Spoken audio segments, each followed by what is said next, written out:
The third Inland Rail Conference was held in Albury-Wodonga during the last week of May 2021. It was opened by Deputy Prime Minister Michael McCormack. Over 300 people attended. They included representatives from federal and state governments, industry, and representatives from local communities. This means the conference played an important part in bringing together those involved in the development of inland rail with communities, either on or near the line, so that they could be informed of developments and provide input on how the project can be improved. The Inland Rail project, now well and truly in the construction phase, will create a corridor of commerce, bringing to regional Australia sustainable, quality jobs. The next construction phase of the project from Narrabri to North Star has now commenced. When completed, Inland Rail will allow the movement of freight from Melbourne to Brisbane in up to 1 day.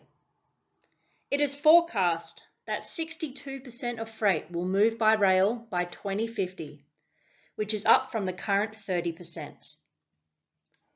This will mean reduced congestion in our cities and heavy vehicles off our regional roads. The construction phase of the project has delivered local benefits.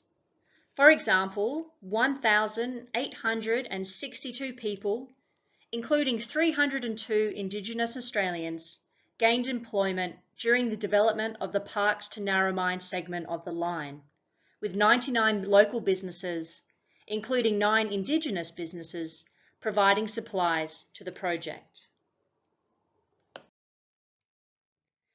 National suppliers have also benefited. For example, concrete sleepers sourced from Mittagong, rail clips from Blacktown, and steel rail from Whyalla have contributed to the project. The conference was also told that complementary investments made along the rail line could support 2,500 full-time jobs after 10 years of Inland Rail's operation, as well as boosting gross regional product by up to $13.3 billion over the first 50 years. This will have the effect of creating quality, sustainable jobs that enhance the continued viability of Australia's inland towns and cities. It will attract Australians who are looking to move from cities to regional areas for lifestyle reasons, and most importantly, allow regional Australians to stay in their hometowns rather than move to cities to gain employment. Skills development is important. The Inland Rail Skills Academy has gone some way to develop STEM skills and business capability training. However, there are still shortfalls in the labour force required to meet the development of both the Inland Rail project as well as other rail projects under construction. Rail construction projects are forecast to peak in 2025. It is therefore heartening the Transport and Infrastructure Committee of National Cabinet has supported the creation of a National Rail Skills Hub to improve the access and pathways to the current and future rail skills needed to build and operate the national rail network. The importance of the development of intermodal capacity was also recognised. The conference discussed the importance of the role intermodals play to ensure that Australia's transport network works as a complete system. The establishment of special activation precincts designed to assist the establishment of businesses that will support inland rail in places such as Wagga, Parkes and Narrabri will assist this outcome, as will the development of intermodals in places such as St Mary's and Moorebank in New South Wales and Toowoomba in Queensland.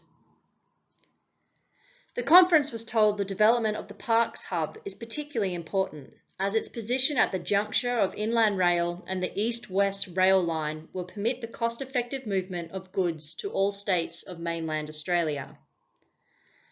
However, industry and government needs to work together so that both consumer choice of transport mode for freight and investments in road and rail networks can be optimised.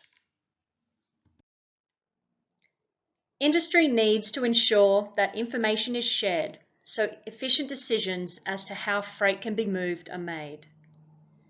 In the long term, this could be done through the Freight Data Hub, being developed as part of Australia's National Freight and Supply Chain Strategy, which is the federal framework that considers issues that cross state borders on a whole of network basis. This also means that governments need to ensure that planning decisions, such as restricting residential encroachment on industrial precincts near ports and intermodals, are made, so as to enable the continuous movement of freight.